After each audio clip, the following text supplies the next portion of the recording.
nuestro invitado, el doctor Javier, que nos acompaña de la Universidad del Valle, a la doctora Olga, editora de la revista Historia en Memoria, que pues, es una de las revistas, o mejor, la revista mejor posicionada de la universidad, una referencia también en nuestros contextos académicos nacionales e internacionales, que tiene que ver obviamente con el conocimiento histórico, y celebrar pues este espacio y sobre todo con el tema que ha tenido el equipo editorial de la revista, poner en este nuevo número y poner en escena pues lo que es la enseñanza de la historia, todas sus situaciones, sus particularidades, pero sobre todo en este momento en el que necesitamos como sociedad reflexionar desde edades tempranas acerca de nuestra conciencia colectiva, acerca de las posibilidades que necesita la juventud, la niñez y el ciudadano como tal de una reflexión crítica acerca de sus trayectorias como ser, pero también como sociedad. Y desde luego que a partir de ahí generar comprensiones de nuestras realidades que posibiliten también unas condiciones mucho mejores.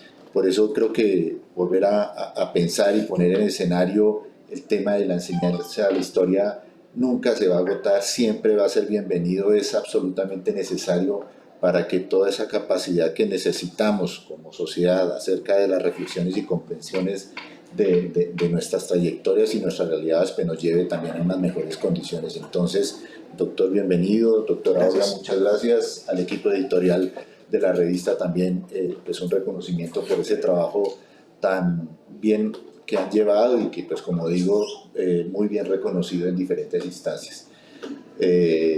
Muchísimas gracias. Muchas gracias.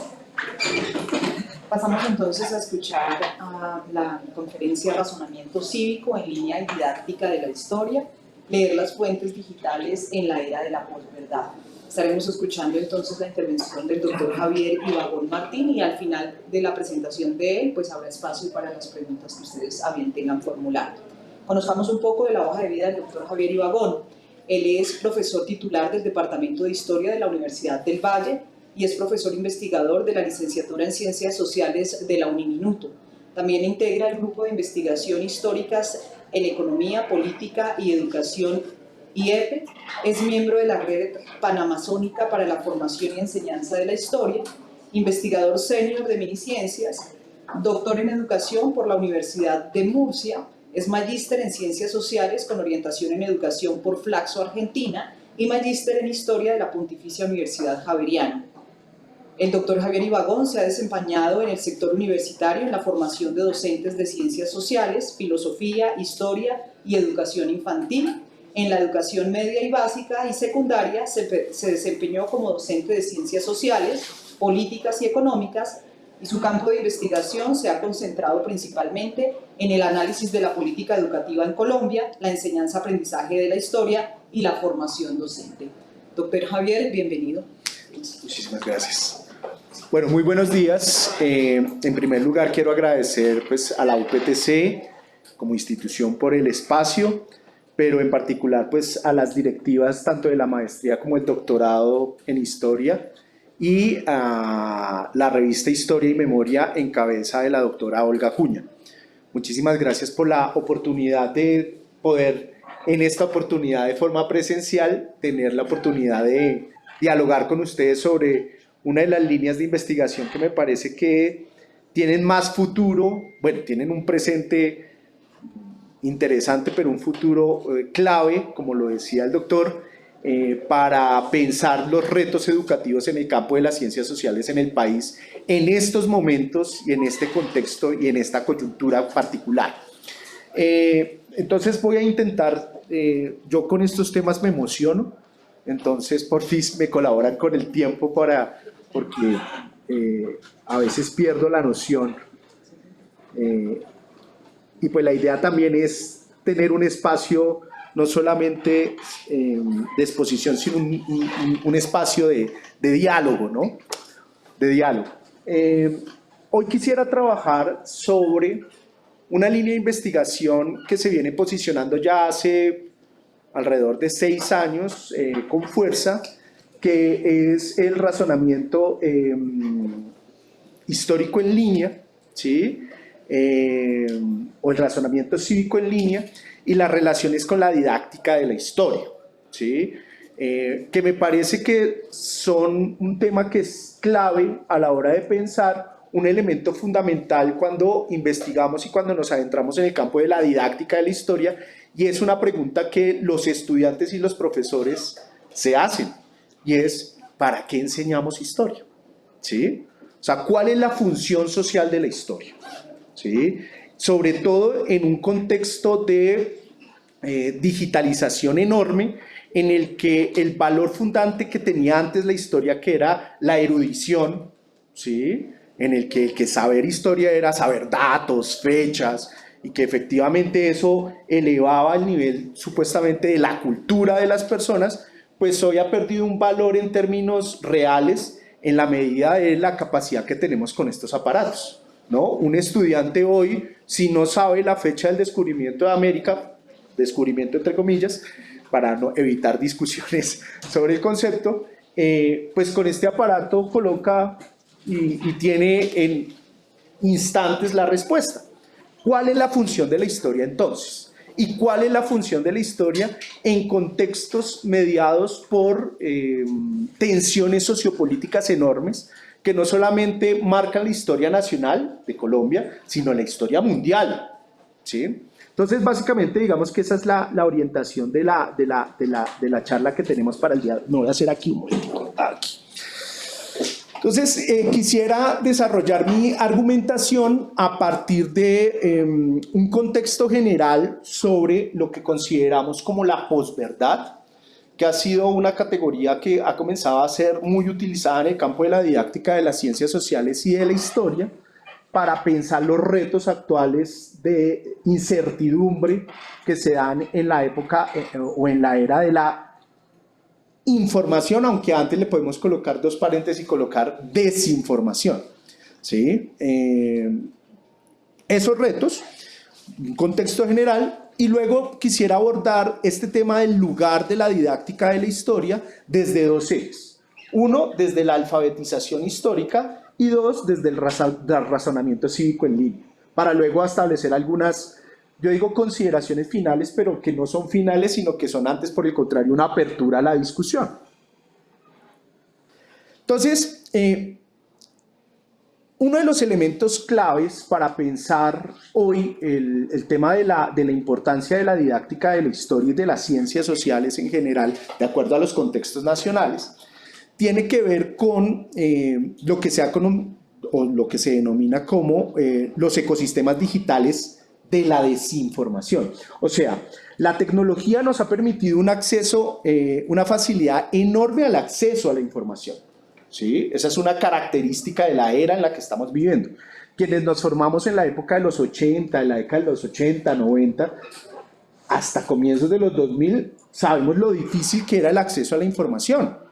O sea, teníamos que, para hacer nuestras investigaciones o tener contacto con algún tipo de conocimiento, pues las horas enormes que teníamos que destinar solamente a la búsqueda de esa información en espacios muy limitados, accesos limitados, pues eso hoy ha cambiado, ¿sí?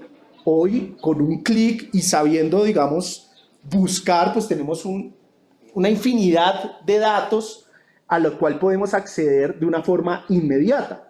Eso, digamos que ha sido una potencia y que ha permitido el avance de la ciencia, pues también se ha convertido en un elemento, de un reto, ¿no? Y ha tensionado las relaciones sociales, porque el acceso a la información también ha generado esto que se denomina desinformación. El ecosistema, digamos, informativo digital ligado a la desinformación tiene, desde mi punto de vista, 4 elementos que debemos tener en cuenta. Uno, las arquitecturas algorítmicas, ¿no? O sea, que están diseñadas para captar la atención y monetizar datos. Ejemplo, quienes tenemos TikTok sabemos que pues cuando navegamos por TikTok y estamos viendo un tipo de información, pues TikTok maneja un algoritmo que hace que esa información que me generó a mi atención, pues genere el sistema de búsqueda y el sistema de el acceso a esos datos. ¿Cómo así? Si a mí me sale algo sobre la selección Colombia, ¿sí? Y yo fijé mi atención en ese post, seguramente el siguiente dato que me va a seguir saliendo es sobre la selección Colombia, ¿sí? O sea, el algoritmo es capaz de identificar qué es lo que me gusta y qué es lo que no me gusta, ¿sí? Y eso tiene unas implicaciones en términos psicológicos enormes, ¿no? A eso es que hablamos de arquitecturas algorítmicas, porque reafirman nuestras ideas. O sea, de eso ya hay cantidad de información en los contextos, por ejemplo, de tensión política como la que hemos vivido recientemente y en las que estamos, pues ya hay investigaciones que demuestran cómo, por ejemplo, pues mis ideas políticas hacen que TikTok las reafirme, ¿sí? Porque si yo estoy buscando sobre un candidato, sobre una postura política, pues TikTok lo que me va a seguir arrojando es sobre esa misma idea, ¿sí? Lo cual es supremamente peligroso. Dos, la economía de la atención, que está íntimamente ligado, que es como lo emotivo, lo polarizante y lo falso difunde más.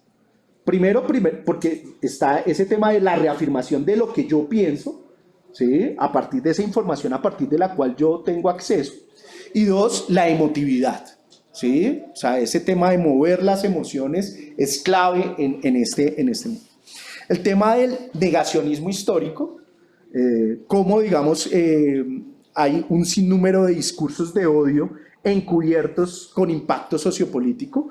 Vamos a ver, por ejemplo, cómo hay en esta era hay un sinnúmero de páginas, de accesos que tienen supuestamente todos los filtros académicos, se inician hasta citando estudios. Entonces, las personas que no logran digerir bien esa información asumen como verdadera datos e informaciones que no tienen realmente un asidero en una investigación real, validada, plausible, ¿sí? Y sobre todo en contextos marcados por las tensiones políticas, esto del negacionismo histórico es muy fuerte, ¿sí? En Colombia tenemos varios ejemplos alrededor de sectores políticos que trabajan sobre esa idea del negacionismo. Aquí eso no ocurrió, la esclavitud no tuvo esos impactos, no podemos hablar que la trata transatlántica generó esas desigualdades y generan estudios, pseudoestudios y esto está, digamos, circulando por ese ecosistema informativo. Y partiendo de lo que vivimos con la pandemia, se difundió mucho esta idea en términos investigativos, que es el tema de la infodemia, ¿no?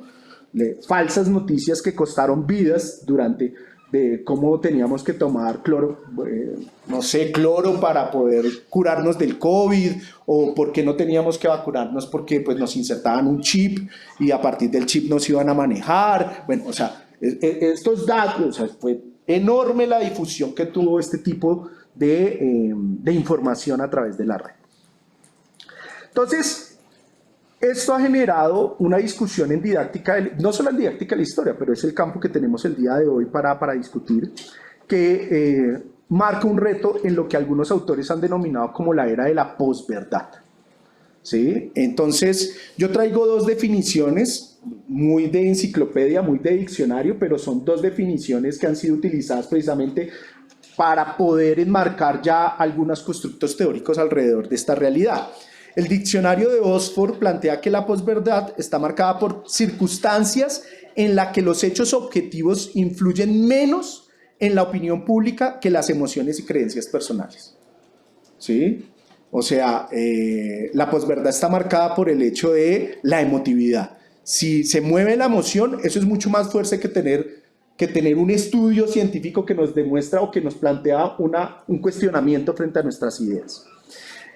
La Real Academia Española de la Lengua dice que la posverdad está determinada por una distorsión deliberada de la realidad que manipula creencias y emociones para influir en la opinión pública y las actitudes sociales.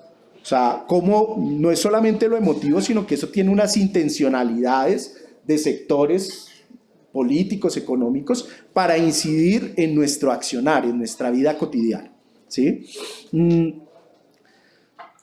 Aquí ustedes podrían, los que nos hemos dedicado al campo de la historia, uno puede decir, pues esto no es nuevo. O sea, esto de las noticias falsas, de lo que se conoce como las fake news, pues no es un fenómeno nuevo, uno lo puede registrar en el periodo virreinal para nuestro caso, uno lo puede registrar para el siglo XIX. O sea, la prensa, por ejemplo, del siglo XIX, hay estudios donde muestra cómo la falsedad, la mentira, generó influencia en parte de la podía generar influencia en parte de la sociedad. ¿Cuál es la diferencia? La diferencia de lo que estamos viviendo es el alcance, ¿no? El alcance de esta difusión, digamos, de lo que se conoce como bulos, porque para nadie es un secreto, por ejemplo, muchas de nuestras personalidades políticas, hasta nosotros mismos, cuando están navegando por internet o por sus redes sociales, encuentran una noticia y ¿qué es lo primero que hacemos? Si nos gusta o está alineada con los intereses políticos, ¿qué hacemos? Reposteamos o no. Y cuando vemos es una noticia que fue publicada a las 10:30 y ya tiene 4 millones de vistas, 3 millones de reproducciones en cuestión de minutos. Eso nunca lo habíamos visto. O sea, como género humano nunca lo habíamos visto. Entonces, en este marco, ¿cuál sería el papel de la didáctica de la historia? ¿Sí? O sea, ¿cuál es el papel real de nosotros como maestros y en términos institucionales en nuestros sistemas educativos? ¿Cuál es la funcionalidad de la historia? ¿Será reafirmar, digamos, los sentimientos patrióticos, nacionalistas? ¿Cuál es la función? ¿Sí? ¿Cuál es el reto que tenemos? Y una de las líneas que más se ha venido trabajando a nivel internacional es plantear que la funcionalidad de la didáctica de la historia precisamente tiene que ver con el poder navegar y el poder afrontar el reto que nos plantea la era de la posverdad y la era de la digitalización. O sea, que ahí hay una de las líneas más importantes para la didáctica de la historia. O sea, no está en la reafirmación de los sentimientos patrióticos, no está en la memorización de información, no está en el reproducir fechas, sino no está ahí. Eso, digamos que era funcional a comienzos del siglo XIX, finales del siglo XIX, en términos de la estructuración identitaria, pero hoy ha perdido valor. Entonces, bueno, en términos de didáctica de la historia hay diferentes corrientes.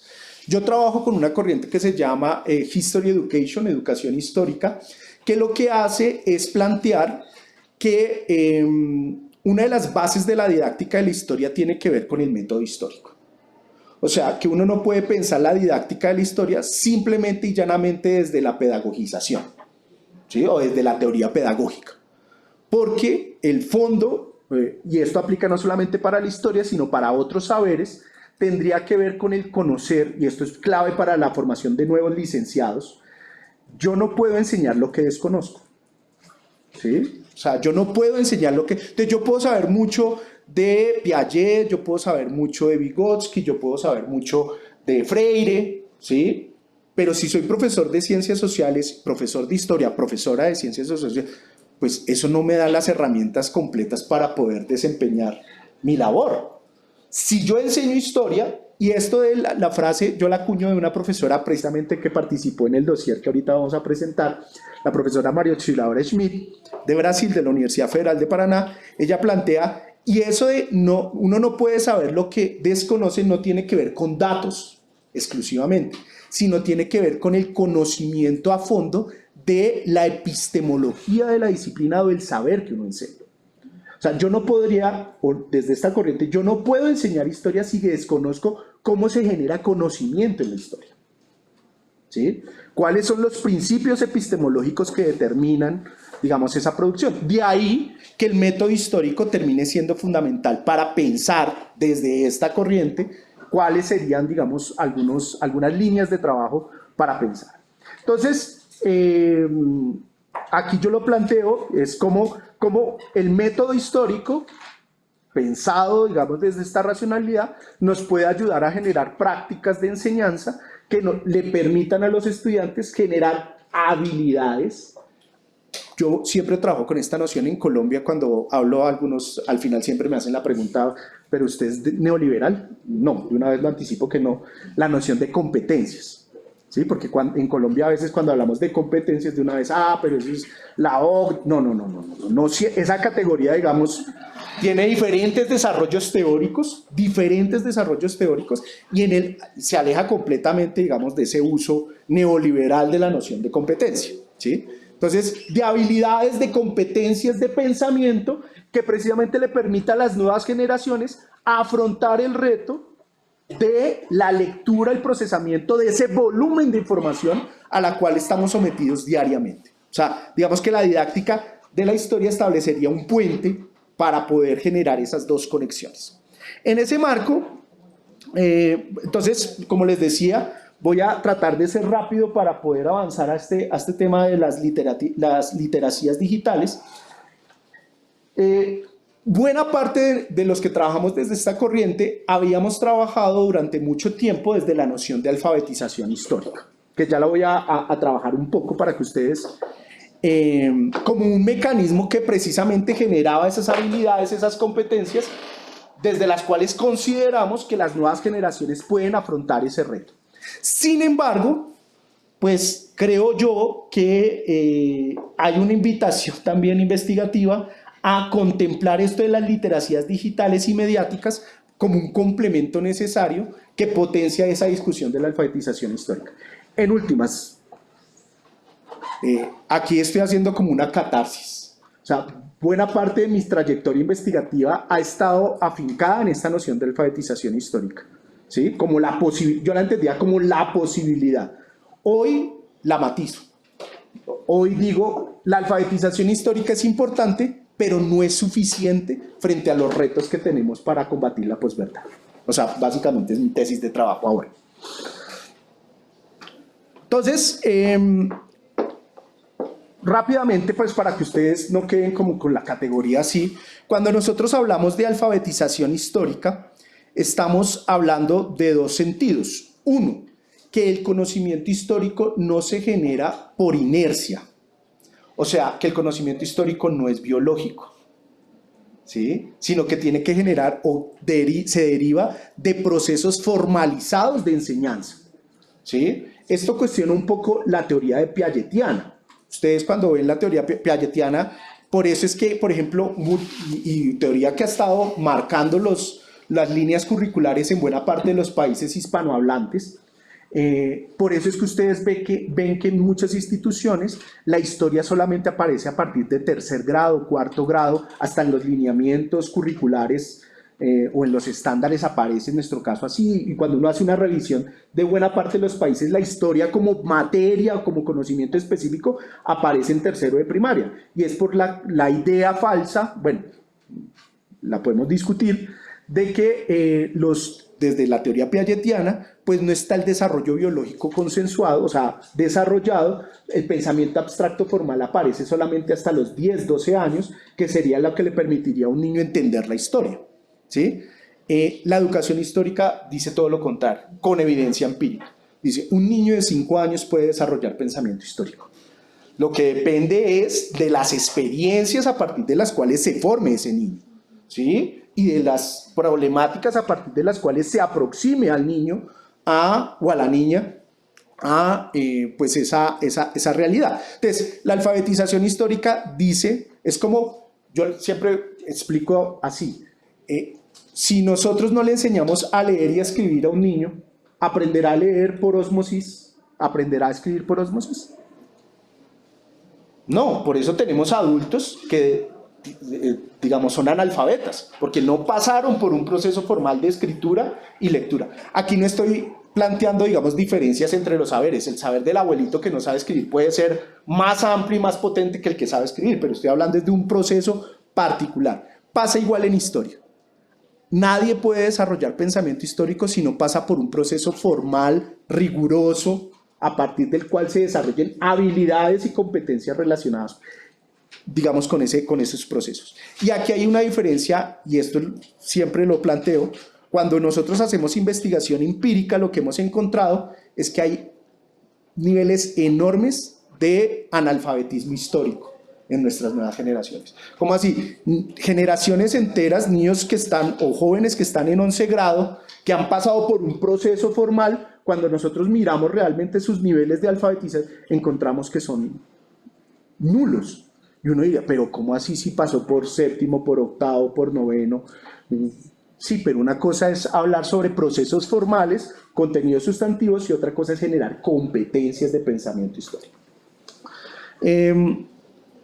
La alfabetización histórica entendida, digamos, desde esta noción, plantea, digamos, como uno de sus elementos claves la posibilidad de que las personas puedan interpretar históricamente, ¿sí? O sea, generar el proceso de interpretación histórica, que en últimas está asociado con la deconstrucción de narrativas, el reconocimiento de perspectivas, intereses y contextos detrás de los relatos del pasado. Pregunto, no sé cuántos aquí son docentes de ciencias sociales. ¿Quiénes están formando como licenciados en ciencias sociales o historia? Bien, perfecto. La gran pregunta en escenarios escolares es ¿cuántos de ustedes, porque esto también tiene que ver con la formación del profesorado, están en la capacidad de construir narrativas históricas? ¿Sí? No reproducir, que eso es otra cosa. ¿Cuántos de nuestros estudiantes son capaces de construir narrativas históricas? Pues la evidencia empírica lo que demuestra es que muy pocos, ¿sí? O sea, básicamente lo que puede hacer un estudiante es responder una prueba, pero al responder una prueba aquí en esta teoría hay un elemento clave que es la constitución de sentido. Si yo no le doy sentido a lo que sé, pues eso se olvida. Y es lo que pasa con mucha frecuencia en ciencias sociales. Nosotros podemos ver sobre revolución industrial con los estudiantes en octavo y en 11 no saben qué es la revolución industrial.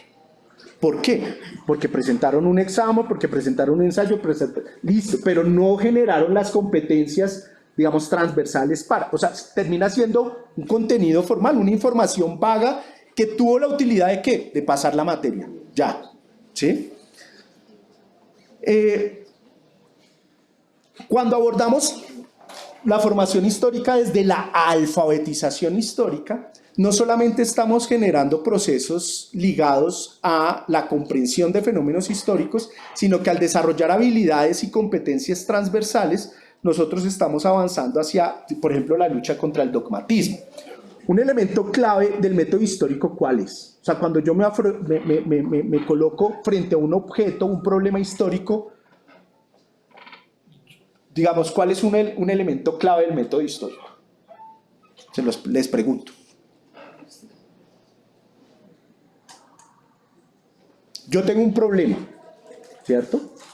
¿Yo cómo tengo que abordar ese problema en términos del método? Contrastación de fuentes. Perfecto. Un elemento clave son las fuentes, ¿cierto? Pero no son las fuentes porque sí, sino en la contrastación y algo que se denomina triangulación.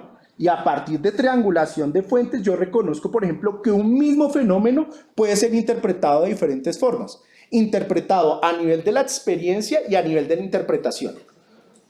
Un ejemplo, con el reciente temblor. Todos nosotros tenemos, bueno, que ya es terremoto, ¿no? Con la experiencia del terremoto, todos nosotros lo percibimos, pero cada uno tiene una afectación diferente de cómo fue que experimentó ese terremoto, ¿cierto? Pero el hecho es el mismo. Pero yo no podría decir que todo lo... No, hay diferentes posiciones. Unos se asustaron más, otros lo sintieron más, otros tuvieron unas afectaciones. Y es el mismo fenómeno, ¿cierto? Entonces, al nivel de la experiencia hay multiplicidad de formas de posicionarse frente a esa experiencia. Pero luego también de las explicaciones y las interpretaciones frente a ese fenómeno. O sea, hay multiplicidad. El método histórico nos permite entender que hay diferentes formas, diversas formas de ver un mismo hecho histórico. Y eso tiene que ver y está documentado en términos investigativos, en términos de la lucha contra el dogmatismo. Digamos, uno de los elementos más fuertes del dogmatismo, ¿cuál es? Que estamos ahorita hoy sufriendo de ese fenómeno. No, yo pienso así, yo tengo la verdad y el otro me puede estar diciendo y dando pruebas, pero no, eso no es verdad, ¿sí? Porque veo el mundo desde una sola óptica, ¿sí? Entonces, bueno, aquí para ir avanzando, lo que plantea, digamos, la alfabetización histórica en clave también del desarrollo del pensamiento histórico es que hay contenidos de primer orden y contenidos de segundo orden. El método tradicional solo se focaliza en los de primer orden, que es alrededor del qué, o sea, el proceso, la categoría. La revolución industrial es un contenido de primer orden. Decir la independencia de Colombia es un contenido de primer orden. Simón Bolívar es un contenido de primer orden. Gaitán es un contenido de primer orden.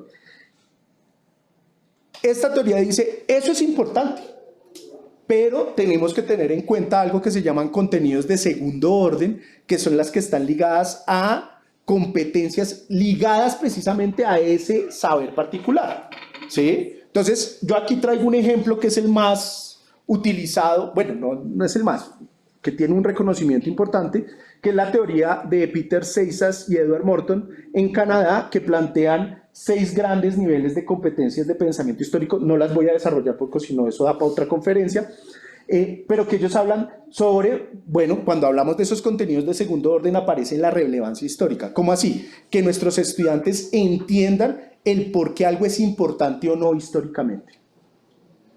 Y en esa pregunta también se pueden develar silencios, ¿sí? Oiga, ¿por qué hablamos de Simón Bolívar y por qué no hablamos tanto de Policarpa Salabarrieta? ¿Por qué Simón Bolívar tiene más importancia que Policarpa Salabarrieta? ¿O por qué Policarpa Salabarrieta tiene más importancia que otras mujeres en el proceso de independencia? O sea, es como el proceso. La evidencia histórica, la dimensión ética, perspectiva histórica, causas y consecuencias. Otra, para que me entiendan y lo tengan ahí, esa perspectiva histórica está muy ligada con la empatía histórica. ¿Cómo así? ¿Cómo logramos que nuestros estudiantes se logren colocar en los zapatos del otro histórico y no generen procesos anacrónicos, que es uno de los problemas más graves que tenemos en educación, y que valoren el pasado con los valores del presente? Eso es una competencia que suena muy fácil aquí cuando la estoy explicando, pero que cuesta cantidades desarrollarlas en nuestros estudiantes. Hay un autor que voy a hablar acá que es Sam Winneburg, que marca mucho la ruta de lo que... Y él hace una investigación en Estados Unidos y le coloca a unos adolescentes como a evaluar cosas distanciadas, como 300, 400 años y hasta de 1000 años, y los estudiantes dicen, bueno, las personas del pasado eran seres humanos, me disculpan la palabra, pero eran seres humanos idiotas. ¿Cómo así que idiotas? Pues sí, pues ¿cómo así que no descubrieron las ruedas si la rueda es relativamente fácil? O sea, ¿por qué se demoraron tanto para descubrir la funcionalidad de la rueda? ¿Sí? Pues si era obvio. Pues se vuelve obvio, pero ¿a partir de qué criterio? Pues del criterio del presente. ¿Sí? Del criterio del presente. Entonces, eso es una habilidad. ¿Qué es una habilidad, por ejemplo? Yo estoy en contra, aquí paréntesis rápido, yo estoy en contra, digamos, de la atomización curricular que tenemos en países como Colombia, en la que nos inventamos cátedras por todo. ¿Sí? Entonces, que la cátedra no sé qué, que la cátedra de la paz, todas son muy importantes en términos de su sentido, pero esa atomización lo que hace es como decir que una cosa es independiente de la otra. Pues es que, por ejemplo, en las escuelas ustedes saben que hay un discurso sobre la importancia de la formación ciudadana, ¿o no? De formar ciudadanía, de formar... Pues es que cuando yo enseño historia estoy formando ciudadanía.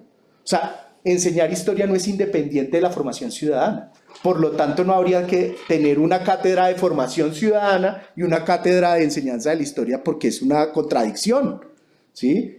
Entonces, ejemplo, si un estudiante logra comprender a una persona o a una sociedad que vivió hace 1000 años en sus condiciones, entender por qué actuaron como actuaron, pues ahí estamos haciéndole un trabajo muy fuerte para que hoy esa persona comprenda el que piensa diferente hoy, ¿o no? Que es una clave fundamental de la formación ciudadana, ¿sí?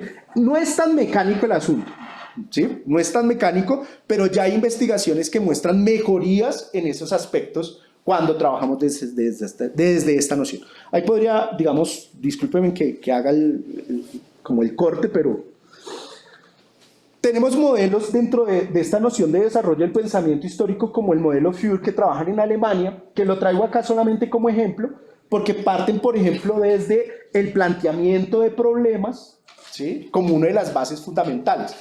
Esto ustedes dirán, ay, pero eso es obvio, eso, el aprendizaje basado en problemas ya no lo dijo hace mucho tiempo, ¿sí? Todas esas Pero cuando usted va a las escuelas, es muy bajo el nivel de problematización que uno encuentra en las planeaciones curriculares y en las prácticas.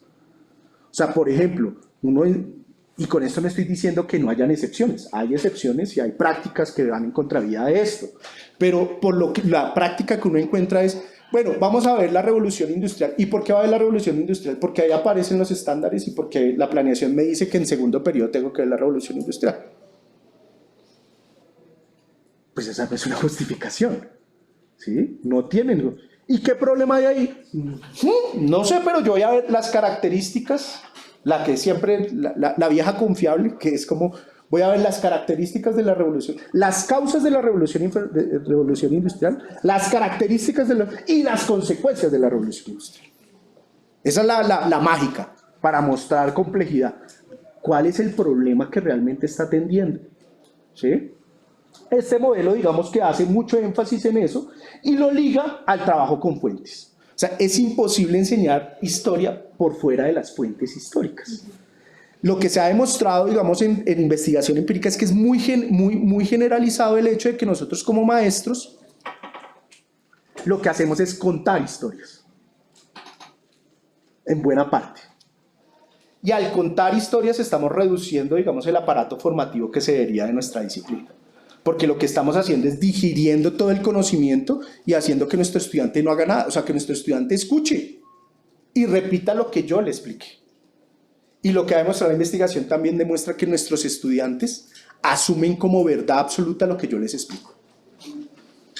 Más allá de que se ha perdido el respeto por el maestro, todavía está ese sentido de que lo que yo digo, el estudiante dice, pues si lo dice el profe, pues es verdad, ¿sí? Pero ¿cuáles son los procesos reales que yo le permito y los espacios a mis estudiantes para que ellos mismos construyan sus narrativas? Y eso solamente es posible a través del uso y el análisis de fuentes históricas. Un paréntesis muy pequeño. Eso solamente es posible si hacemos una reforma curricular apoyándonos desde la autonomía institucional de la Ley 115.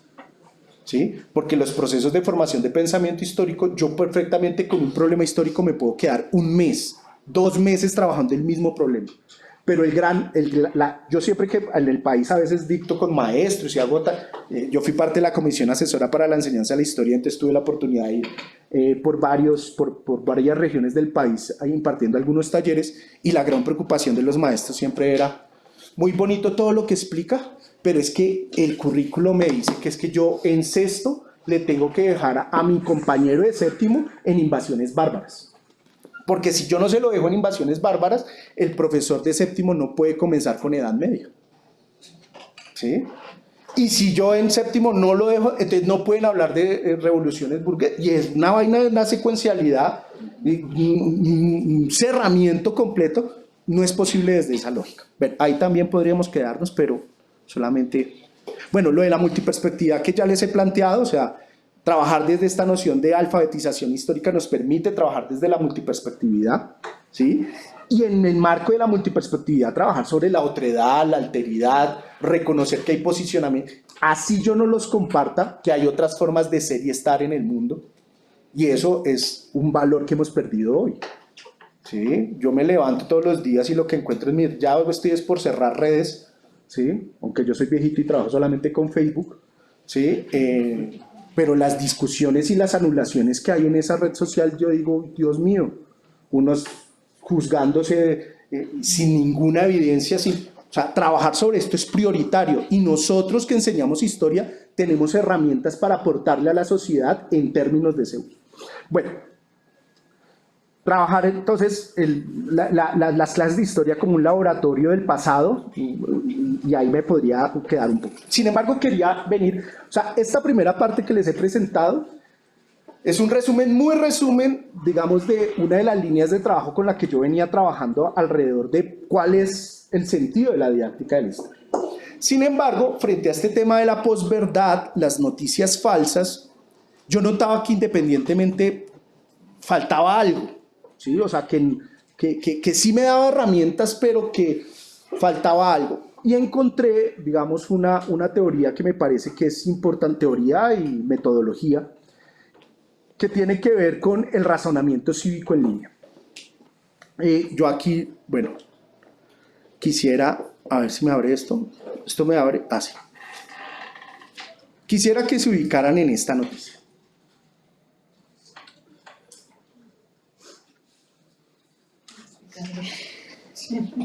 Bueno, ahí. Control. Ay, no. Control y le da clic. Control. No, pero entonces creo que no me dejo ahí. Es que quiero para que...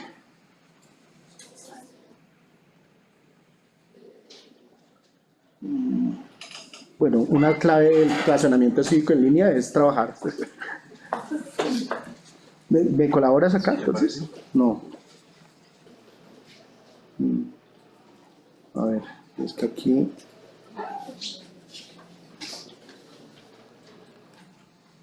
Ah, Ahora sí. y ahora... ¿Se abrió el enlace? Sí. No. Espérenme un momentico que es importante. Control y dale clic al enlace. A ver aquí. Acá. Listo.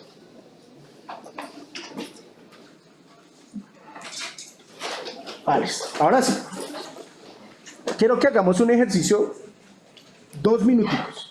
Ustedes están navegando por internet y encuentran en su red social un enlace que los lleva a esta noticia. ¿Listo? Piensen qué harían normalmente frente a esta noticia. Dice, es de la CNN, ¿no? Publicada por CNN, y habla de cazadores de tesoros habrían encontrado un tren nazi lleno de oro. ¿Sí? Viene noticia.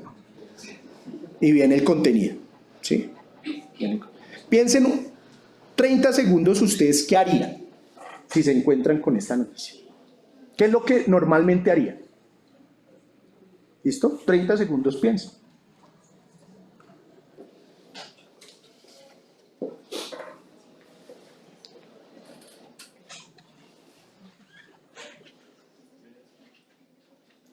Listo. Alguien que se atreva a decir qué haría normalmente. Pues leerla y buscar la imagen del tal tren. Listo. Leerla. Tú leerías la noticia, la lees, tú buscarías la imagen del tren. Listo. ¿Quién más? Creo que la curiosidad parte de la buena fe. La curiosidad parte de la buena fe. Bueno, si tú encuentras la noticia y dices, bueno, pues si es una noticia. Está en CNN.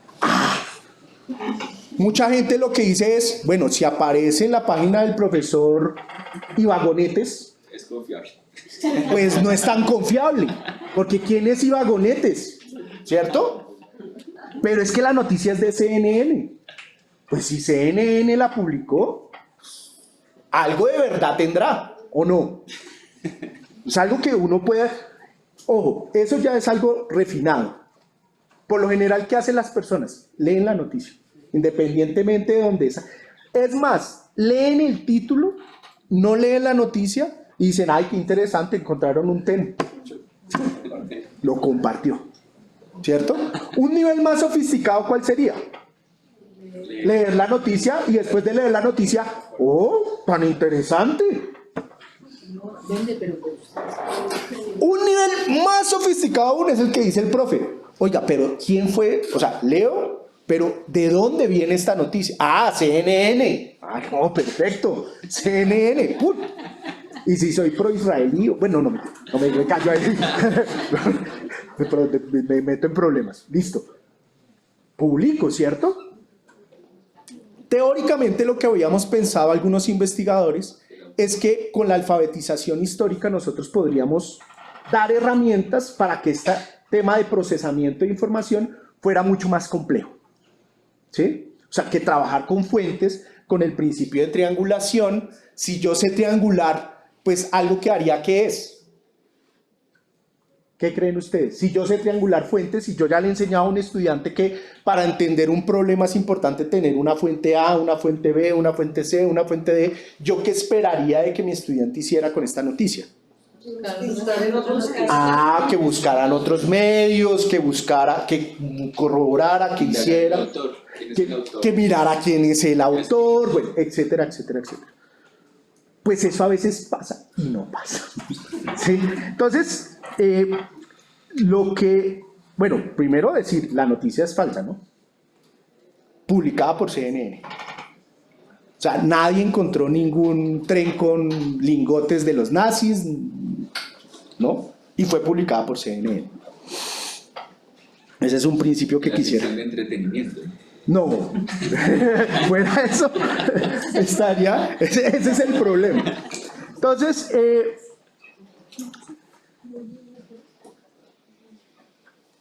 esta segunda línea que la quiero abordar rápidamente tiene que ver con el pensamiento histórico, y no lo vayan a malinterpretar. El pensamiento histórico es importante, pero no basta. ¿Sí? Hasta hace unos años, muchos consideramos que solo con el pensamiento histórico podíamos generar transformaciones en las formas de posicionamientos de las personas en términos, pero lo que nos ha demostrado la investigación es que no basta. Es importante, nos genera algunos, pero no es suficiente. Y no es suficiente precisamente porque el tipo de información, el tipo de velocidad con la que nosotros procesamos la información, a veces introduce variables que no son controlables desde esa lógica. Habría otra posibilidad, y es lo que se denominan literacias digitales o alfabetización digital, que también es una línea muy fuerte de trabajo en la que se dice, bueno, las personas tienen que tener, digamos, una capacitación, una forma para poder abordar las herramientas digitales y que no le pase lo que le acaba de pasar al profesor Ibagón, que no pudo establecer un enlace, ¿sí? Y que tuvo que requerir una ayuda, ¿sí? Sin embargo, la alfabetización digital también ha sido cuestionada porque a veces sin el sustento epistemológico claro, termina siendo entendido es más como unas técnicas. ¿Sí? Como, usted tiene que... Por ejemplo, en alfabetización digital en muchos países, sobre todo países nórdicos, se trabajó en las escuelas sobre el hecho de enseñarle explícitamente a los estudiantes de, bueno, usted tiene que preguntarse por el autor. ¿Quién es el autor de la noticia? Porque usted sabiendo quién es el autor, filtra mucho de la información. Sin embargo, les acabo de colocar un ejemplo que muestra que eso no es suficiente. ¿Sí? Porque el estudiante puede decir, consulté el autor y es CNN. Pues CNN, ojo, en principio debería transmitir una información que fue validada. ¿Sí? Entonces, aquí, en medio del desarrollo del pensamiento histórico y las literacias digitales, aparecen dos líneas de trabajo que me parecen supremamente interesantes y que en Colombia todavía no, digamos, como que no hay tantos estudios alrededor de ellas. Uno es el razonamiento cívico en línea y la lectura lateral, y otra la alfabetización mediática crítica. Lo interesante del razonamiento cívico en línea es que es una metodología que nació de un grupo de la Universidad de Stanford, pero que no estaba vinculado a temas digitales, sino que estaba vinculado a temas de enseñanza de la historia. Y eso es clave. ¿Sí? Porque una cosa es adaptar teorías que vienen de pedagogos, ¿sí? Y otra cosa es de alguien que se ha dedicado, o de un grupo que se ha dedicado a pensar la didáctica de la historia. ¿Sí? Entonces, la literacia digital, ¿sí? Sería la capacidad crítica de comprender, evaluar, producir y participar en los ecosistemas de información digital. ¿Sí? Sin embargo, y aquí voy a adelantarme, hay un estudio fundamental que los invito, que quisiera que lo leyeran después si les interesa este tema, que es de Sam Wineburg y McGrew en 2019. Sam Wineburg es autor que les planteaba que ha trabajado lo de alfabetización histórica desde la década de los 90 y que es uno de los autores más citados en este campo. Y él hizo una investigación como la que les estoy colocando. Le colocó a 3 grupos de personas noticias falsas para mirar cómo procesaban la información. Estos 3 grupos, ¿quiénes eran? Un grupo de verificadores profesionales. Yo no sé si ustedes sabían que hay una profesión que es de checkers, se llaman en algunos lados, fast check, ¿sí? Que es el tema de se dedican exclusivamente a mirar si una noticia o una información es verdadera, qué nivel. En algunos portales en Colombia hay como algunos, ¿sí? Y se dedican exclusivamente a eso. Entonces, eran verificadores entrenados, un grupo. El segundo grupo era de estudiantes universitarios Y el tercer grupo eran historiadores e historiadoras con doctorado. No historiadores recién egresados, historiadores e historiadoras con doctorado. La crema innata del conocimiento. ¿Sí? Y entonces comenzaron a mirar cuáles eran sus desempeños, qué hacían cuando analizaban una información. Pues lo que se dieron cuenta era que los verificadores profesionales lograron un impacto real, rápido, de detectar rápidamente que la noticia era falsa. ¿Sí? Mientras que los estudiantes universitarios les costaba más, ¿sí? Se demoraban más tiempo y tenían mayores porcentajes de decir y afirmar que la noticia que era falsa era verdadera. Hasta ahí, normal el estudio, ¿cierto? El dato complejo es con los historiadores e historiadoras con doctorado, porque los niveles de desempeño en la validación de esa información demostraba que eran muy similares a los de los estudiantes universitarios. Eso también tiene que ver con una brecha de edad, ¿no? O sea, de como feeling con las herramientas digitales. En el estudio aparece como que una hipótesis era, bueno, pero puede ser la brecha generacional del uso digital. No le explicaba todo. Porque lo que muestra Wynebur es que buena parte de esos historiadores con doctorados eran personas de 35 años, 30 años, ¿sí? O sea, que no solamente era la edad, sino eran los procesos mentales con los cuales procesaban la información. Entonces, ¿en qué coincidían los estudiantes universitarios y los profesores de doctorado? Que veían la noticia del tren y ¿qué hacían? Se ponían a leer la noticia. Toda la noticia. Entonces se gastaban 10 minutos, 11 minutos mirando la noticia en sí para mirar si era verdadera o falsa, ¿sí?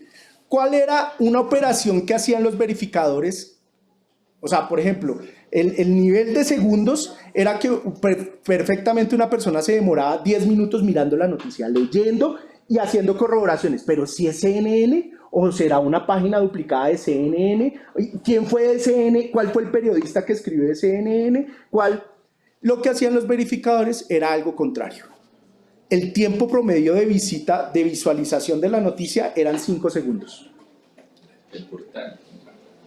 Solamente veían el título de la noticia y lo que hacían inmediatamente era migrar a buscadores en los que comenzaban a buscar la información a través de otras fuentes. ¿Sí?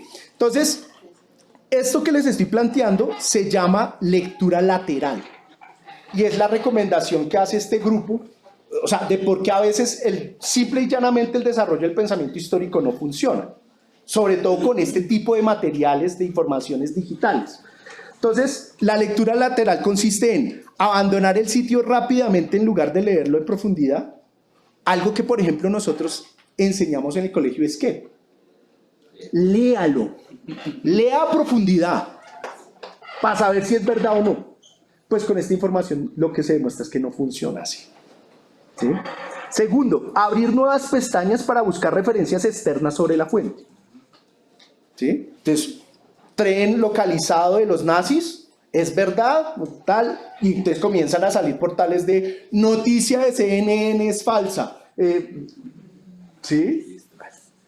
Orientarse antes de entrar en contenido digital desconocido. O sea, establecer una ruta de búsqueda. Bueno, voy a mirar si la noticia es verdadera.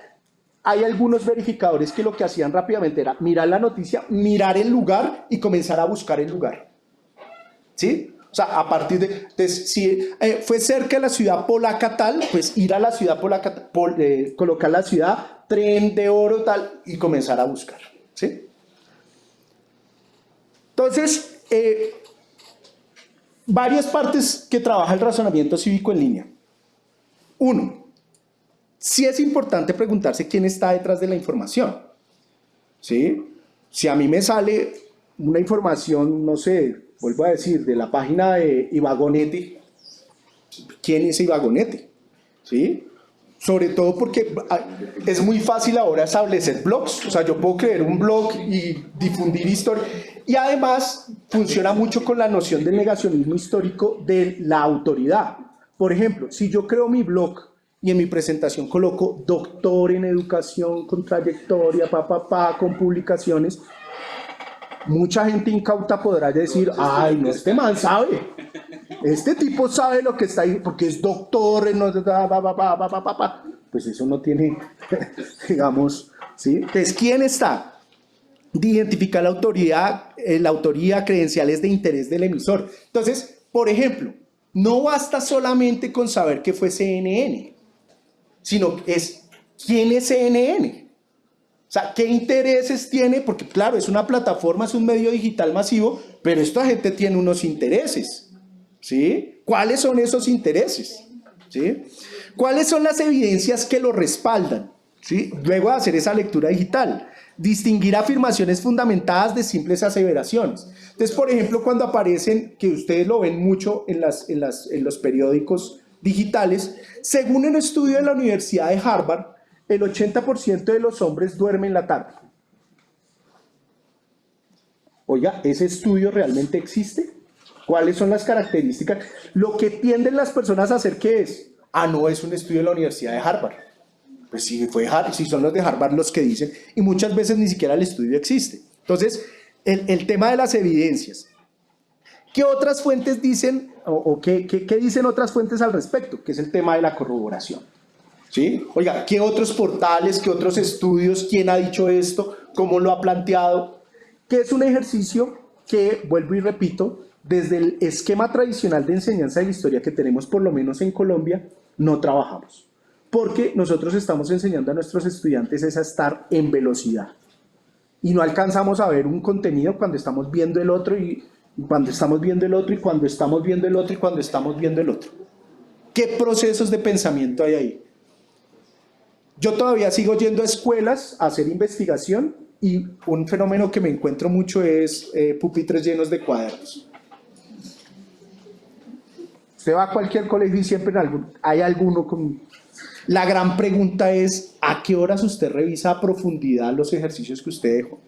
Por ejemplo, si usted, profesor de Ciencias Sociales, dejó un taller en junio de 30 puntos y le dicta, que es muy común encontrar, y le dicta casi a 200 estudiantes, ¿a qué horas usted va a revisar a fondo eso? Entonces lo que uno encuentra es casi como un robot, ¿no? Entonces, bueno, chulo. Hay unas investigaciones muy interesantes en Argentina que lo que han demostrado es que con el cuaderno, que es un dispositivo pedagógico, lo que se califica es el elemento no cognitivo, sino el elemento estético. ¿Cómo así? Hay mayores valoraciones para estudiantes que tienen mejor letra, que por ejemplo en los trabajos de ciencias sociales usted le dijo independencia y le hizo un dibujo de Simón Bolívar, ese se saca 5, ¿sí? Pero y el que de pronto escribió un parrafito pero interpretando, pero con letra de médico, 1, ¿sí? O sea, en últimas, porque ya creo que el tiempo, podríamos en las preguntas también ir mirando como asuntos de este tipo.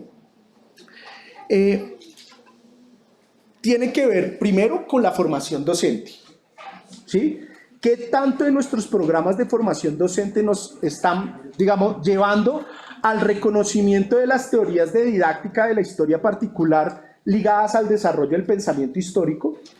Miren, es gravísimo lo que uno encuentra a veces en licenciaturas en ciencias sociales en el país. Ustedes saben que licenciaturas en historia en el país, en Colombia, solamente hay 2. La Universidad del Valle tiene una y la Universidad de los Andes tiene otra. La Universidad de los Andes, el problema es que cuando uno mira cuántos inscritos hay 3 inscritos, ¿sí? O sea, no es un programa que...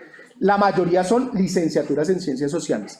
Cuando usted analiza los programas de licenciatura en ciencias sociales, encuentra un vacío enorme en la mayoría sobre didácticas específicas. A duras penas hay una didáctica de la historia, a duras penas, que no es suficiente para, digamos, desarrollar el conocimiento de todas estas teorías, metodologías. Claro, ahí viene la pregunta, también es necesario la didáctica específica en geografía, ¿no? También es necesario didácticas particulares que permitan entender la interdisciplinariedad de esa noción de ciencias sociales. Pero si ustedes miran, es muy poco. Segundo, de los procesos particulares, ¿sí? De los procesos particulares que llevamos en el aula de clase, ¿sí? Hay un colega que está a punto de publicar una investigación en la que demuestra que las clases disciplinares en varias carreras de historia tienen que ver con la narración del profesor. ¿Cómo así? Un profesor que se sienta, que es especialista en siglo XIX y que comienza a decirle, bueno, el siglo XIX colombiano se caracteriza, pero que hay muy poco nivel de trabajo con fuentes directamente. O sea, ejercicios a nivel del aula en lo que los estudiantes tienen acceso a fuentes, a analizar, a implicar. Y eso tiene que ver mucho también porque en la universidad corremos también contratiempo. No es que en el siglo XIX tenemos que ver la estructuración del Estado-Nación, tenemos que ver el concordato, tenemos que ver, no sé qué. En 16 semanas, ¿usted a qué horas hace todo eso? ¿Sí? Pero segundo, tiene que ver, bueno, con la formación docente. Si lo ligamos a la alfabetización histórica, complicado, pero también con estas narrativas digitales y con estos sistemas, digamos, de comprensión de nuevos discursos y de nuevos ámbitos de saber con los cuales están cotidianamente en contacto nuestros estudiantes, ¿sí? Y luego ya con los docentes en ejercicio. Ahí vuelvo a hacer el énfasis en que no es posible una reforma. Miren, la ley 1874 del 2017 ya va para 10 años, en los que se volvió a dar fuerza al tema de la enseñanza de la historia. Solamente hay unas recomendaciones tímidas de la comisión, hago una autocrítica porque son recomendaciones medio tímidas, que salieron en el 2022, algunos secretarías de educación han establecido, hay un documento borrador de la Universidad de Antioquia sobre los nuevos lineamientos curriculares, en los que se menciona el pensamiento, pero no hay ninguna construcción real, digamos, profunda. O sea, que en últimas, las discusiones en el país, particularmente en Colombia, están muy atrasadas, las implementaciones prácticas están muy atrasadas y creo que no va a ser posible avanzar sobre estas teorías que me parecen más útiles, que sí tienen utilidad en términos de formación ciudadana de las nuevas generaciones, si nosotros no ejercemos la intelectualidad orgánica como docentes. ¿Cómo así? Buena parte de los maestros, bueno, en lo privado es más difícil, pero buena parte de los profesores públicos a veces dicen, es que eso lo preguntan en el ICFES, es que yo no puedo dejar de enseñar Roma porque en el ICFES aparece. Un solo asterisco ahí. Yo hice un estudio, publiqué ahorita un artículo en el que miré las pruebas de los últimos 15 años. De los últimos 15 años. En los últimos 15 años en el ICFES no ha salido ninguna pregunta acerca de Roma. Eso no quiere decir, ojo, eso no quiere decir que Roma no sea importante. Pero no puede ser la excusa de los maestros decir, es que yo enseño Roma porque eso aparece en el ICFES. Porque es mentira, ¿sí? Entonces, ahí hay una transformación curricular que debemos avanzar a partir de la intelectualidad orgánica de nosotros. Nosotros no podemos seguir avanzando con currículos en los que es acumular y acumular contenidos. Tenemos que hacer una apuesta intelectual por decir, no, voy a trabajar a profundidad, porque en últimas, los contenidos formales se pueden olvidar. ¿Cómo así? Yo me puedo olvidar de algunas características del siglo XIX colombiano como estudiante de 17 años. Oiga, a mí se me puede olvidar algunas cosas sobre la República Liberal, ¿sí? Puede ser, pero lo que no se olvida son las competencias. O sea, si yo desarrollo una competencia, la competencia se vuelve transversal a mi vida, ¿sí? Entonces, pero para eso pues tenemos que hacer una reforma. Dejé algunas cosas, yo les dije que yo me emocionaba. A veces esto da para una cátedra entera porque las teorías son múltiples, pero tampoco me quiero sentar en la palabra y afectar la agenda de desarrollo. Muchísimas gracias. Podemos pasar al espacio de las preguntas. Entonces, si le parece, doctor, cada 3 preguntas, ¿su merced entra a responder o prefiere pregunta y respuesta? No, cada 3 preguntas. ¿No? Me dice la conferencia de 3 preguntas nada más. No sé quiénes tengan alguna pregunta. Ay, joder, madre, me quedo. Una pregunta es agradecer por el espacio, por las reflexiones que nos comparte y coincidir en las conclusiones, y es que el gran reto que tenemos es superar ese currículo asignaturista, porque el otro problema a la fragmentación del currículo es ese currículo asignaturista donde la pretensión de la escuela sigue siendo por un pensamiento erudito.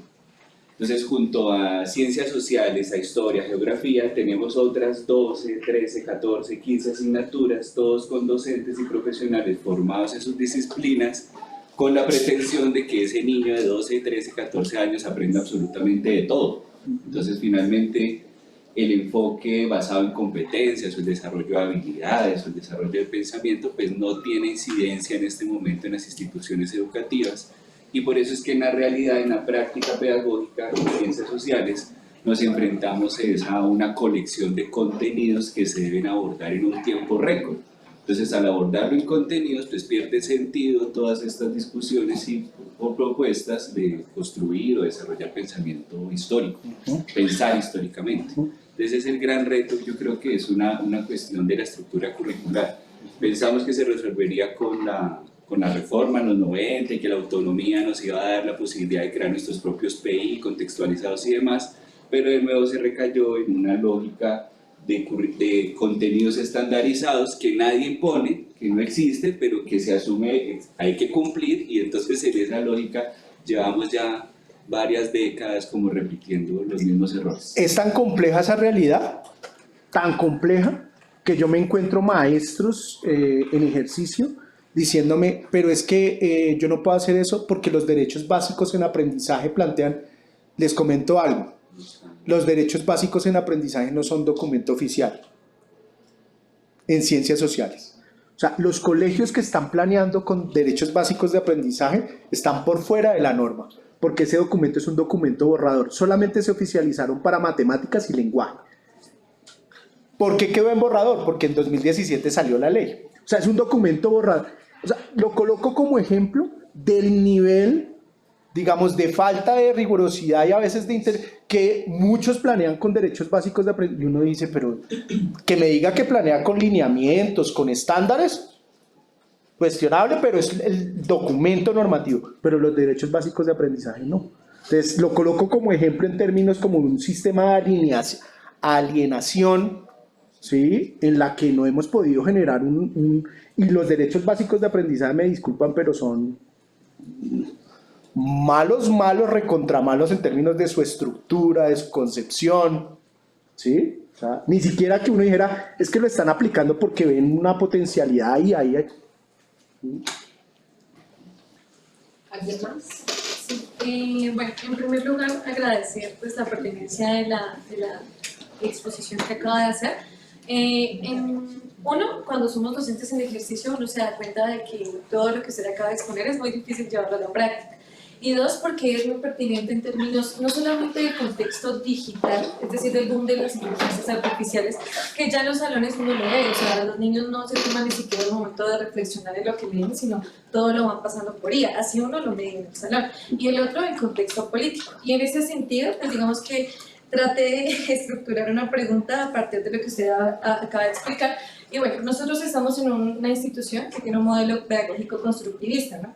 Que ya va a ver o no la práctica si realmente es constructivista, pues hay muchas dudas.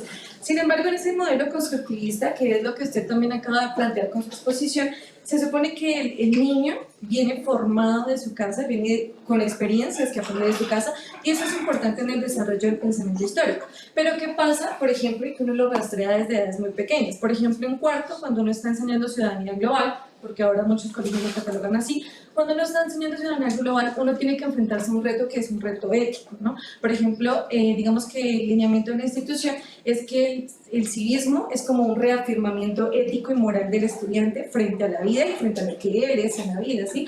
Pero eso es muy conflictivo cuando uno se da cuenta que esa construcción de identidad en casa está muy sesgada precisamente por los primeros retos que usted manifestó, que es las arquitecturas algorítmicas. Son niños que ya vienen completamente, o sea, dicen que los que adoctrinamos son los docentes, pero realmente ellos vienen supremamente formados, de hecho, mal formados con noticias falsas de sus padres. Por ejemplo, a veces cuando uno aborda temas políticos, los niños hacen comentarios, no, pero es que Abelardo, o sea, ya como muy apropiados.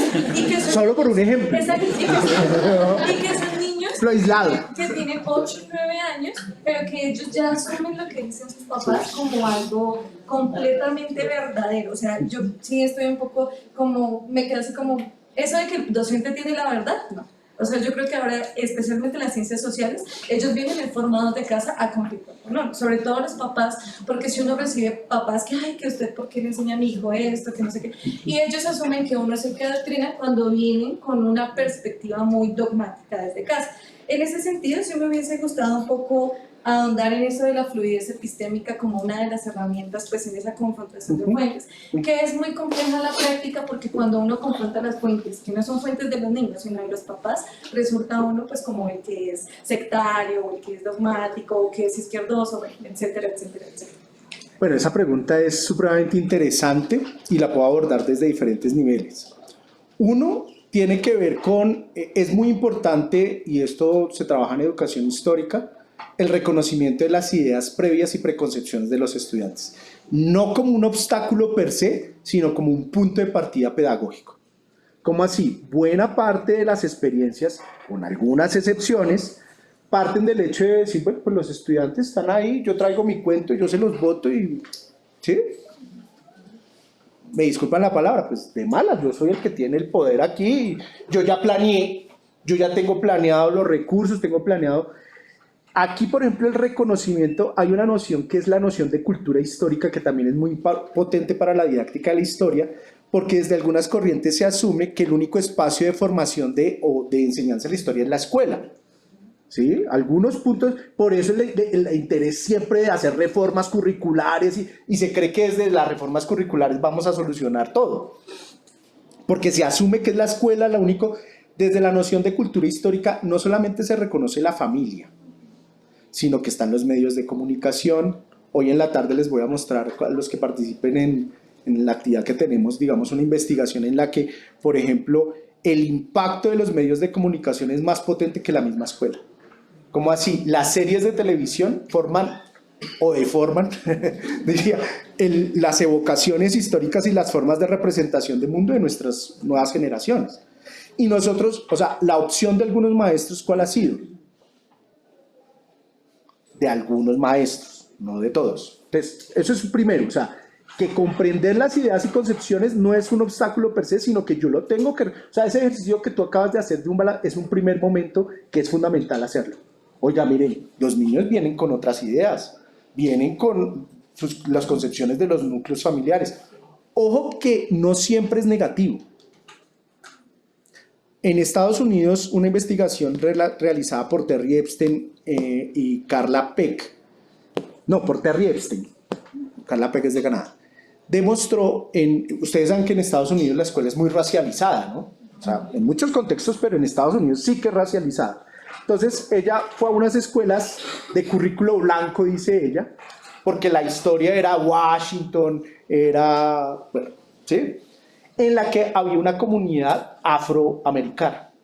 Entonces, la teoría de ella era básicamente como, pues, si los niños están en una escuela con ese currículo, así sean afroamericanos, pues la historia que van a narrar, ¿cuál es? La historia de los blancos, ¿cierto? Entonces ponen a hacer narrativas sobre historia de Estados Unidos a estudiantes ya que se van a graduar, y lo que encuentra es que los estudiantes blancos pues estructuran la historia de Estados Unidos desde la grandeza de Washington, desde la grandeza de Lincoln, ¿sí? No hay... Y que los estudiantes afroamericanos, la hipótesis de ella era que iban a narrar igual. Pues no, encuentra que hablan de Angela Davis, de las Panteras Negras, de Malcolm X. Entonces va y dice, pero venga, eso nunca se lo han enseñado en la escuela, ¿sí? ¿Dónde es que aprenden eso? Los núcleos familiares. O sea, eran los abuelos, los papás los que en las casas le decían, no, pero espere, la historia de Estados Unidos también tiene esto. Entonces lo coloco como ejemplo porque a veces creemos que siempre está del lado negativo de que es que no, o sea, hay a veces también resistencias y formas de pensar que son potentes. ¿Cuál es el lugar de la epistemología de la historia en ese caso? Con todo lo difícil, por eso te digo que necesitamos tiempo. Esto no se puede desarrollar en una... Yo no puedo enseñar pensamiento histórico en una clase. Yo no puedo enseñarle a los estudiantes empatía histórica en una clase porque hice una actividad puntual de juego de roles y entonces en 2 clases y ya, empatía histórica. No. O sea, son procesos de larga duración y uno de los procesos más importantes es el de la multiperspectividad. O sea, es el lograr que los estudiantes por sí solos comiencen a identificar, bueno, oiga, pero pero lo que yo pensaba, ¿sí? Que con todo lo difícil que es, ¿por qué? Lógicamente hay confrontación, van a haber padres de familia que van al colegio y le dicen, ¿usted por qué están así? Eso pasó mucho y prepárense porque eso viene en nuestro contexto colombiano. En Brasil, por ejemplo, el movimiento, no, en Brasil fue, bueno, algo de la escuela a doctrina en el gobierno de Bolsonaro, en el que se le hizo un juicio a los maestros de historia y ciencias sociales como adoctrinadores, y en la palestra pública quedaron continuamente. O sea, eso va a pasar, ¿sí? Pero lo importante es el compromiso ético que yo tengo con mis estudiantes. Lo otro es que también tenemos que mirar la preparación de los docentes frente a eso. Coloco este último ejemplo por el tema del tiempo. ¿Ustedes se acuerdan en pandemia el caso de la profesora que fue lapidada por internet por colocar unas fuentes sobre los falsos positivos, ¿no? En Cali, ¿no se acuerdan? En pandemia, y salió el Centro Democrático a plantear que cómo era posible que una maestra adoctrinara, ¿sí? Porque les estaba colocando un taller sobre falsos positivos en la escuela. Salió todo el movimiento progresista a defender a la maestra y no, ¿qué tal? Va a sonar mal para algunos sectores, pero yo leí el taller de la maestra. Qué mala concepción de taller. ¿Sí me hago entender? O sea, una concepción, digamos, no planeada, sin contrastes, direccionada. Entonces, uno porque pueda defender algunos postulados ideológicos, uno no puede defender todo. O sea, la preparación, las formas en las que uno desarrolla tienen que ser muy rigurosos, sobre todo con temas difíciles, historias difíciles. Si ustedes lo pueden consultar, en internet se puede bajar el taller de la profesora. Bajen ese taller y analicen si está bien estructurado o no. Entonces, el debate quedó fue en que, no, pero si los falsos positivos sí existen, pero que no existen. Y se perdió la discusión, digamos, pedagógica de la concepción de un taller. ¿Qué tipo de fuente? ¿Qué tipo de ejercicios? ¿Qué tipo de direccionamientos doy? ¿Sí? Entonces, ahí está el reto de nosotros, con todo lo difícil que es, pero yo sigo insistiendo en esto del tema del tiempo. ¿Sí? No es posible enseñar esto con el currículo que tenemos de acumulación. Vamos a dejar hasta ahí el espacio de preguntas. Doctor Javier, muchísimas gracias. Muy amable. Y pasamos entonces ahora a la intervención de la magíster Carmen Díaz Lara. Ella nos va a hablar acerca de la concepción de la concepción a la práctica, creencias epistémicas sobre la historia y su aplicación por el profesorado en formación en educación primaria, un caso en España. Conozcamos un poco de la hoja de vida de la profesora Carmen Díaz Lara. Hola, Carmen. Ella es investigadora del doctorado en campo de las ciencias sociales y didáctica en la Facultad de Educación y Trabajo Social de la Universidad de Valladolid, máster en profesor de educación secundaria por la Universidad de Valladolid, perteneciente al Grupo WADIS, Grupo de Investigación en Didáctica de la Historia de la Universidad de Valladolid, miembro de la Red 14 para la Investigación en Didáctica de las Ciencias Sociales y del equipo de trabajo del proyecto de enseñanza y aprendizaje de la historia en educación primaria. Multiperspectiva y análisis de íconos culturales para la construcción de una ciudadanía crítica. Sus líneas de investigación se centran en la enseñanza de la historia con perspectiva de género, incluyendo la presencia y representación de narrativas generadas en torno a íconos históricos femeninos. Profesora Carmen, buenos días, bienvenida. Hola, ¿me escuchan bien? Sí, Carmen. Genial. Tengo una presentación que preparar, ¿es posible compartir pantalla? ¿Lo van a ver bien ahí? Sí, Sí. pues. Vale, yo lo intento. A ver. Un momento. Mientras comparte la profesora Carmen, pues es un agradecimiento finalmente a los asistentes, a los directores del programa de maestría y doctorado, al doctor Julio Gómez, al profesor Diego Naranjo, a la profesora Carolina, quien ha hecho de maestra de ceremonia. Y pues también el objetivo es hacer la presentación de este dossier número 33 de Comparte la porfa revista con Historia y pantalla Memoria, completa. Porfa. Enseñar a aprender historia, una formación de la epistemología disciplinar, que fue coordinado por los profesores Nilson Javier Ibagón, María Auxiliadora Wechmer, Javier Guerrero Barón y Pedro Millares Martínez. Entonces, este es un ejercicio que va a hacer la profesora Carmen, quien va a socializar su experiencia investigativa que se encuentra en este dossier número 33. Entonces, tiene la palabra profesora Carmen, creo que ya tiene el texto. Vale, pues muchas gracias por presentarme y también muchas gracias a toda la organización por darme este momentito para poder hablar del trabajo que he realizado junto al profesor Diego Miguel, que lamentablemente hoy no puede estar aquí, pero también quería expresar de su parte el agradecimiento por dejarnos este espacio para hablar en su evento y por haber podido publicar en el último número de Historia y Memoria. El estudio que hemos publicado y del que vengo a hablar forma parte de mi tesis doctoral, que espero prontito ya poder defender, y también está vinculado a un proyecto que tenemos financiado por el Ministerio de Ciencia e Innovación del Gobierno de España. En este estudio retomamos algunas de las ideas de las que habla el profesor Ibagón, que son las creencias epistémicas acerca de la historia, y nos hemos centrado en el futuro profesorado de Ciencias Sociales en el grado de Educación Primaria. Esta es una línea de investigación que tiene bastante recorrido, entonces queríamos ampliarla un poco más examinando tres ejes principales. Por un lado, queríamos ver el grado de cercanía de las diferentes posiciones epistémicas identificadas como la consistencia de dichas posturas. Por otro, el razonamiento de los docentes en formación en torno a categorías de la construcción del conocimiento histórico, como pueden ser la naturaleza de la historia, la interpretación de la historia, la objetividad, la subjetividad, el trabajo con fuentes. Y por último, queríamos ver cómo todas estas ideas que tienen los futuros docentes van a la práctica, ¿no? El artículo se llama de la concepción a la práctica, entonces queríamos ver cuando nosotros les presentábamos un caso histórico, cómo todo eso se traducía en resolverlo y dar una interpretación argumentada.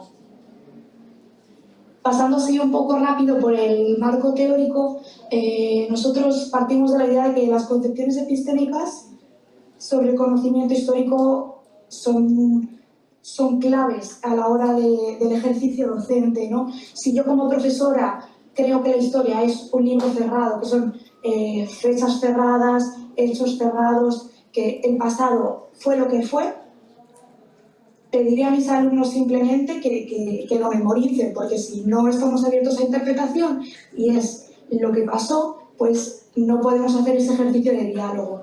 Pero si en cambio yo entiendo que la historia es un proceso dinámico de investigación basado en pruebas, en análisis, en fuentes, una creencia epistémica mucho más avanzada sobre cómo se construye toda esta ciencia, pues trabajar en el aula de otra manera, trabajar conceptos como el pensamiento histórico del que ha hablado el profesor anteriormente, la conciencia histórica. Intentaré promover en mi clase distintas competencias más allá de la mera memorización.